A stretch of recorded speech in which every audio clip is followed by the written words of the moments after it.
Hi everybody. So this painting is, it was interesting for me for a couple of reasons. For one, you can see right off the bat that it's a vertical orientation, which is pretty weird. I mean, you don't see paintings like that very often, but there is this church and a big high-rise apartment building, and I walk past it all the time, and I just sort of glanced down that little alleyway one day and I thought, wow, that'd be an interesting painting, so I thought I'd give it a shot. Yeah, the vertical orientation it's odd to paint that way. I have to constantly be standing up and squatting down and stuff. It was strange, but it was definitely a worthwhile experiment. The other thing is that I've been trying to move away from the more highly polished, refined sort of painting and force myself to become more painterly. This is actually the third attempt at this painting because the painterliness just didn't work for this subject matter.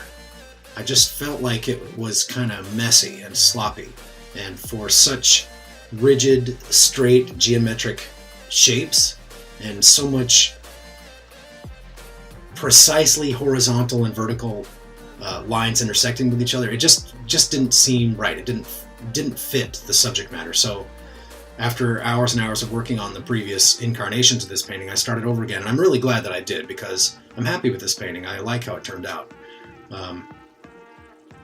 The thing about painting like this is that the creativity, the artistry, is all about the initial concept. And once I have the initial concept, then the rest of it is just a matter of doing the work. You know, I'm not in some sort of state of artistic euphoria while I'm doing it. It's not wildly creative and imaginative and exciting. The excitement is in building my way towards the finished result. And the finished result is all about the big basic shapes. It's about the contrast of the old versus the new. Oh, you can see right there's a band-aid on my head. Isn't that cool? That's manly. I don't even have a good excuse for it. I just stood up underneath my pull-up bar and cracked my head open. I have a nice big scar there too. Anyway,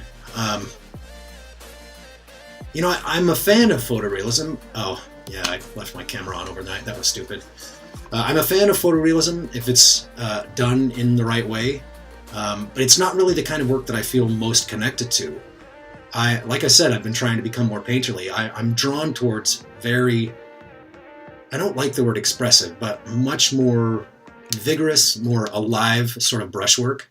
But I still feel compelled to do paintings like this sometimes because there's also a very strong side of me that really admires and respects a painting that clearly took a great deal of effort to create.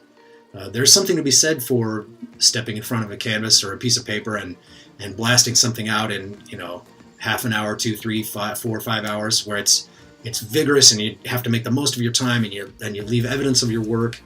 There's something really beautiful and wonderful about that, but there's also something beautiful and wonderful about something that requires discipline. Now here I included just a little bit of real-time footage because watching a lot of YouTube videos, I don't know about anyone else, but for me, watching a lot of time lapses really started to get into my head. And I always started to, while I was painting, I started to feel like, I gotta hurry, I gotta quick, you know, move faster, I'm too slow. No, that's deceptive. Nobody wants to watch, you know, 100 hours of real-time painting. That's just boring. But my motto is, and continues to be, and will probably be for a long time, slow down, slow down. I really take my time. When I'm working, the only thing that I care about is the result. And I enjoy the process, but the result is the only thing that really matters in the end, because it doesn't matter how much you like it. If you end up with a piece of garbage, then it was a waste of time. That's not true, I guess. If you enjoyed it, then you enjoyed it. But I want the result to be the very best that I can possibly do. So slowing down makes all the difference. Plus if I'm in a hurry, the result isn't as good. Even if I'm doing something that's more loose, more painterly, more quote-unquote expressive, if I feel like I'm in a rush, it just ends up looking scrubby and dirty and sloppy and bad. But if I know that I can take my time, I'm not in a hurry, I'm just enjoying the process, then it goes a lot more quickly. So having that little bit of real time in there was just to show the contrast between what you see in the video and what actually takes place. This painting took a long time, and I took every care that I could possibly manage. This is an interesting spot right here, because that little detail above that car is actually what was in the references, but in the end I removed that. I subdued it quite a bit. I got rid of all the little details because it was a distraction. The most important thing in all of my paintings are the big shapes. Some of them have a lot of detail and stuff, but it's the big compositional shapes that matter. Sometimes you have to push the values a little bit, make them a little bit stronger, make them a little bit more distinct. You have to alter them a bit, subdue the color in this spot, bring up the color in that spot. You have to make deliberate artistic choices. It's not just about reproducing what's in front of you, whether that's a photograph or whether it's real life. You have, the subject matter. If you're a realist, the subject is just a means to an end. It's just a place to start. It's an excuse to make a painting. In the end, it's the painting that matters.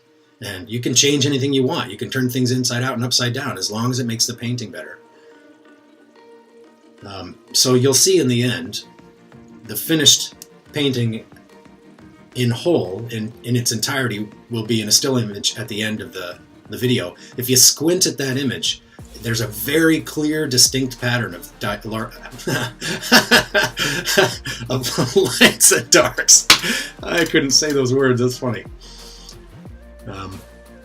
Yeah, so it's always about the compositional elements that are most important to me. And everything else is just a means to an end. And this spot was really interesting too, because I started to feel impatient and I felt like I was in a hurry, and then I caught myself. I was like, okay, no, I gotta slow down again, especially on that part of the church wall that was in shadow there.